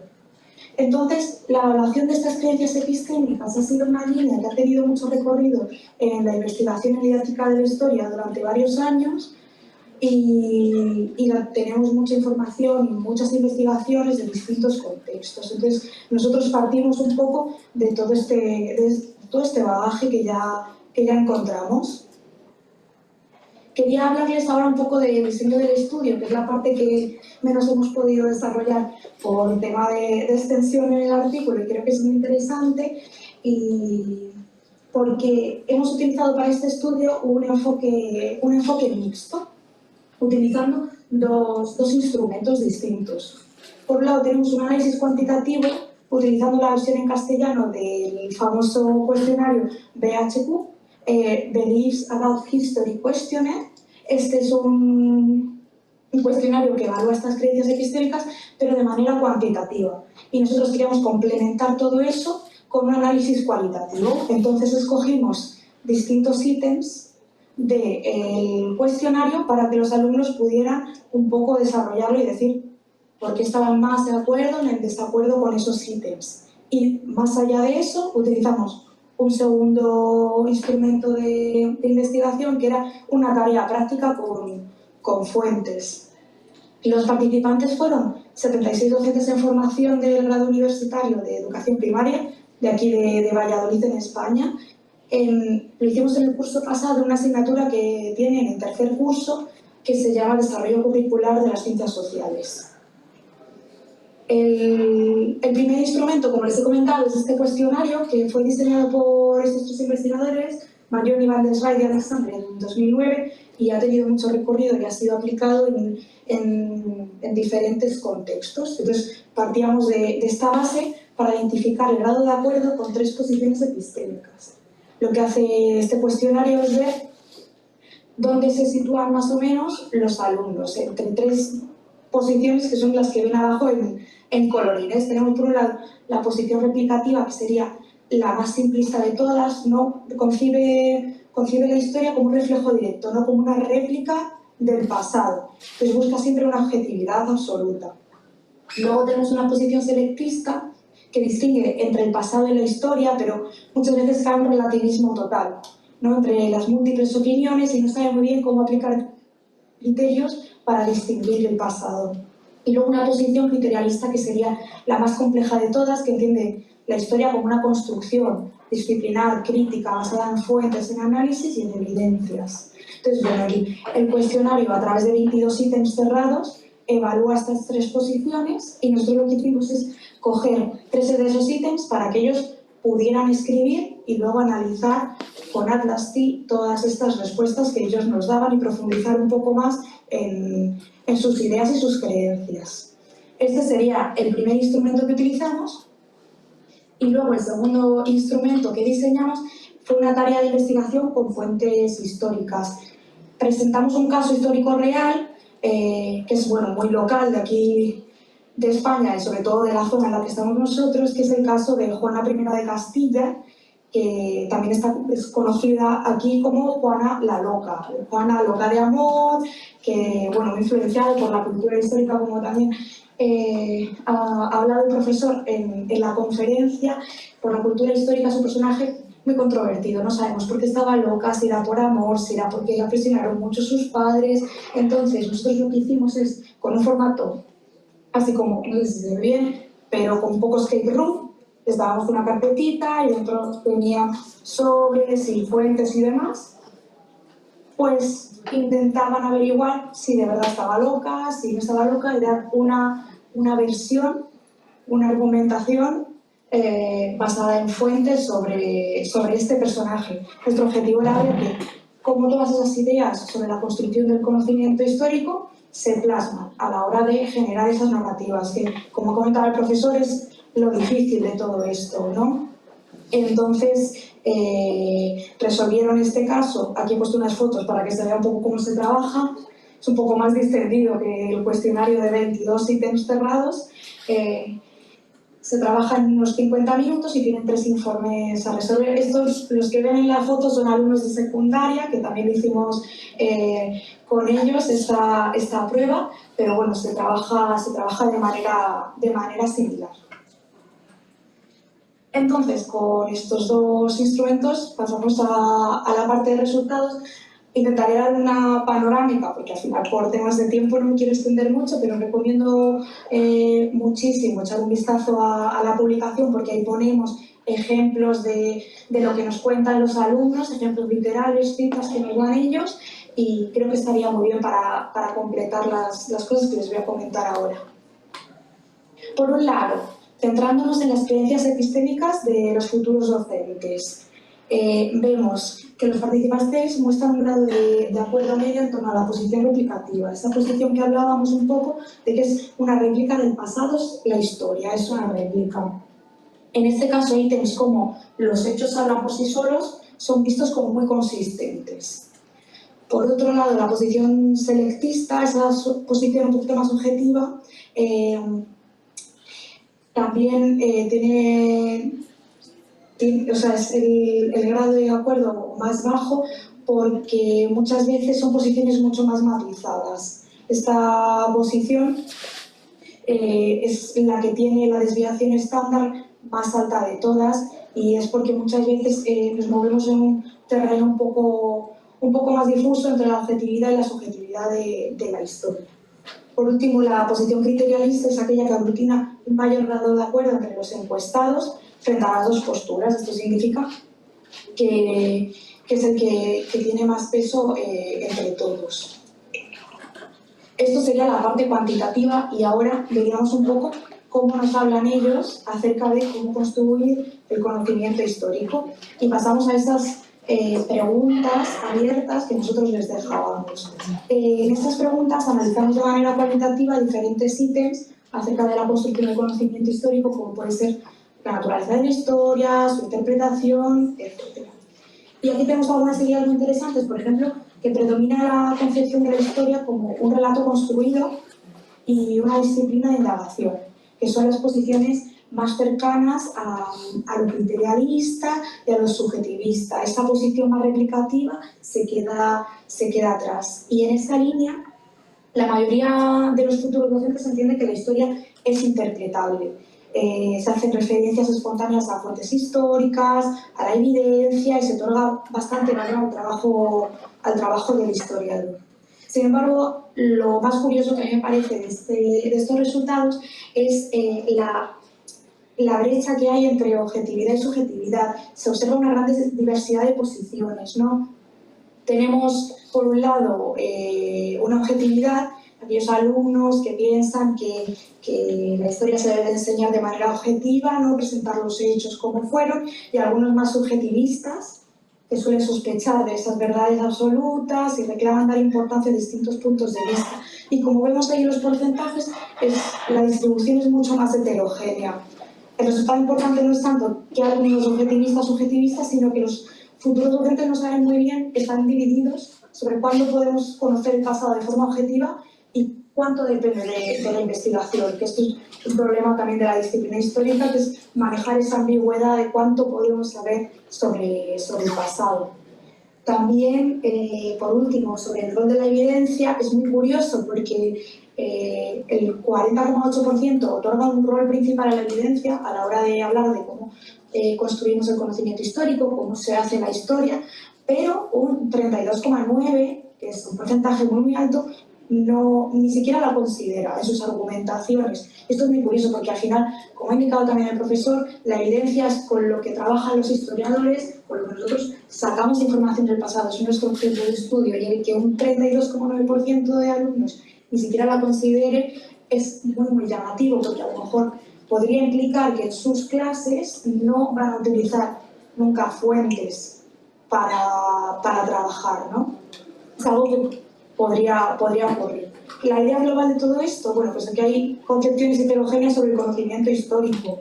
Hay avances en una visión más interpretativa, ¿no? Esa historia como relato construido, una disciplina de indagación, pero luego tenemos algunas limitaciones como el uso de la evidencia y esta brecha entre objetividad y subjetividad que no sabemos muy bien cuándo empieza una y acaba la otra.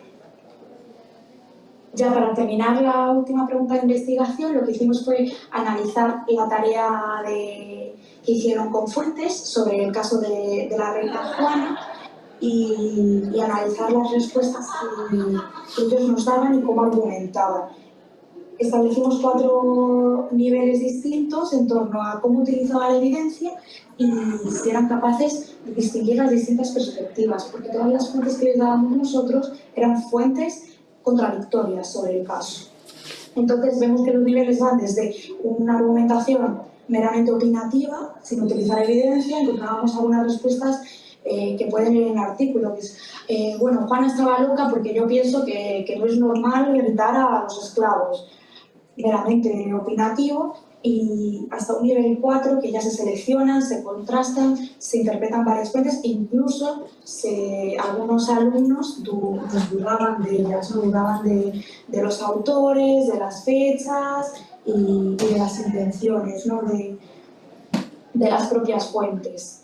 El principal hallazgo, cuando nosotros, claro, cruzamos esas creencias epistémicas, esas ideas que ellos tienen, con la forma en la que ellos han trabajado, es que existe una desconexión entre cómo los futuros docentes creen que se hace la historia y, a la hora de ponerse a ver historia, en un caso, cómo las utilizan.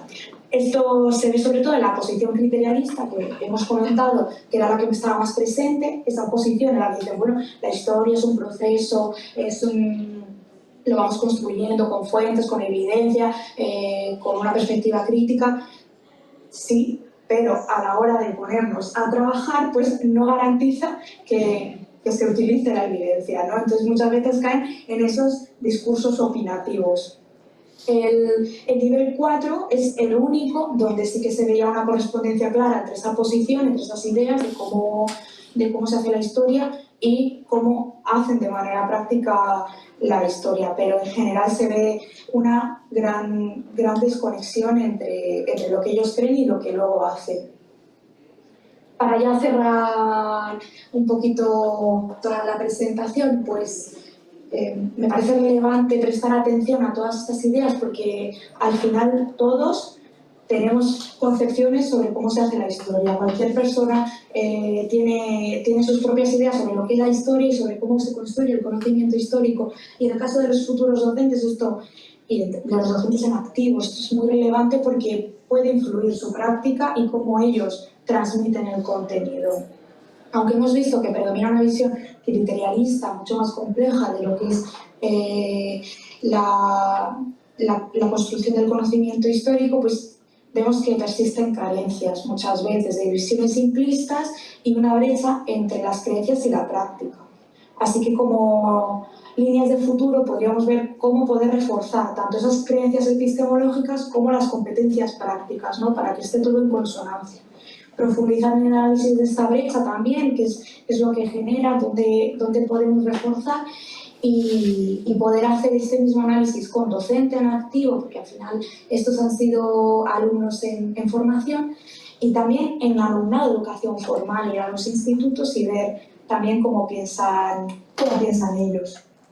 Y con esto creo que acabaría, así que muchas gracias de nuevo por el espacio para presentar este estudio y quedo pendiente a cualquier comentario. Gracias. Gracias, profesora Carmen. No sé si de los asistentes hay alguien que quiera formularle alguna pregunta, comentario a la docente investigadora. Entonces, pues pasamos, no sé si doctor Javier tiene algo para comentar acerca de la edición de la revista. Solo una pequeña pregunta para la investigación y entramos a esta. Hola Carmen, ¿cómo vas? Discúlpame, Hola. yo prendo acá para que... el estudio que ustedes han desarrollado pues es muy interesante. Espera, que es que quiero prender la cámara para que no sea tan impersonal. Que no sea como hablando con un espíritu. ¿Tienen algún... Claro, porque estos instrumentos tienen nivel de sofisticación estadística, ¿no? Que a veces en Colombia todavía nos falta adentrarnos en estudios empíricos de este tipo, ¿sí? A veces porque le tenemos miedo a la estadística. ¿Ustedes en el estudio tienen algún tipo de indicador de correlación entre las respuestas que tuvieron en el cuestionario con el ejercicio práctico? O sea, pero digamos estadísticamente calibrado. En este estudio no hicimos correlación estadística entre las variables, pero para mi tesis doctoral sí que estamos haciendo ese tipo de análisis, porque la verdad que ha sido complicado transformar variables cualitativas en cuantitativas, ha sido un poco lío eso y hemos tardado unos cuantos meses, pero sí que lo estamos haciendo ahora. Lo que pasa para este artículo, la verdad que no nos dio. Ah, perfecto, porque lo interesante, digamos que lo que uno encuentra en algunos estudios es precisamente la línea gruesa que ustedes han presentado, que es, a ver, las concepciones son muy importantes, pero cuando uno desarrolla este tipo de ejercicios, de instrumentos, las concepciones tienden a ser políticamente correctas. ¿Cómo así? Cuando yo como maestro me preguntan, ¿usted usa fuentes y desarrolla el pensamiento crítico de su estudiante? Completamente de acuerdo. ¿sí? O sea, es la limitante de este tipo de instrumentos. Pero como interesante que lo hayan podido matizar con el ejercicio, porque ahí es donde uno realmente sabe, ¿sí? Puede hacer la correlación. Ah, tú me estás diciendo que la evidencia es muy importante, que tú la trabajas en el aula, pero en el ejercicio práctico no eres capaz como docente, digamos, de establecer procesos de interpretación, ¿sí? Entonces ahí la correlación permite establecer, digamos, ese gran vacío que buena parte de los estudios demuestran, ¿no? O sea, las concepciones nos permiten un parámetro general, pero en la práctica es donde tenemos mayores dificultades. Entonces, por eso preguntaba por la correlación. Sí, claro, completamente de acuerdo. Por eso ha sido un proceso un poco largo de ver cómo podemos hacer esa correlación, sobre todo porque ellos nos cuentan las cosas, o nos las escriben sobre sus ideas, que ya no son tan políticamente correctos, ya están más distendidos que ítems cerrados, y cómo convertir eso en algo cuantitativo, en variables que yo pueda cruzar, ha sido un poco, sí, una tortura, hablando claro y pronto. Pero es trabajo doctoral. Publicarlo también. Bueno, gracias, profesora Carmen. Gracias, muy amable. A ustedes. No sé si quiere agregar algo, profesor Javier, sobre la edición de la Bueno, revista.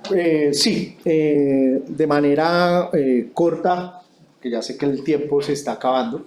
Bueno, la idea de este dossier que se presenta el día de hoy alrededor de la enseñanza y el aprendizaje de la historia, pero desde su dimensión epistemológica, creo que marca varios elementos que tenemos que tener en cuenta.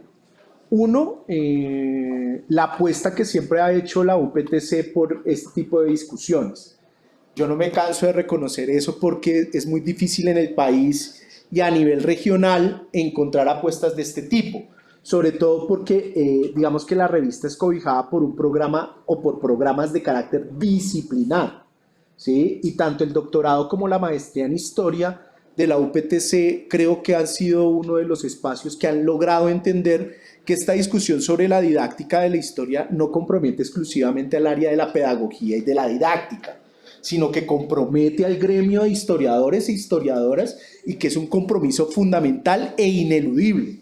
Y ahí yo creo que la UPTC, pues además de otros aportes que le han hecho a la discusión sobre la historia, se destacan, y este hecho de tener este dossier es un ejemplo de ello. Muy pocas revistas disciplinares están abiertas a publicar este tipo de discusiones, ¿sí? Si ustedes rastrean en el ámbito nacional, y aquí lo traía, la primera revista, no me equivoco porque hice la consulta, fue precisamente también de Historia y Memoria en el año 2018, que publicó un dossier específico dirigido por el profesor Joan Pallés, que marcó, digamos, el pensamiento en América Latina con algunos debates, que pueden estar de acuerdo o no, pero que marcó la discusión en América Latina sobre enseñanza de la historia. Y a partir de ahí hay un dossier en la revista Historia y Espacio en el 2019 y paré de contar en revistas disciplinares, ¿sí? En un país en el que no tenemos campo constituido, por ejemplo, cuando uno mira Argentina, Brasil, son países que tienen un campo instituido de la didáctica de la historia. O sea, tienen congresos específicos, no mesas.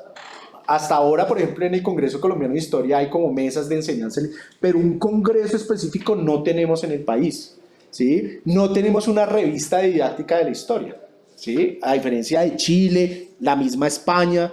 Entonces, que tengamos la oportunidad de publicar en una revista además de altísima calidad, como lo planteaba el doctor, o sea, porque también hay que reconocer eso, ustedes se deben sentir orgullosos de tener una revista que está en Scopus Q2, ¿sí?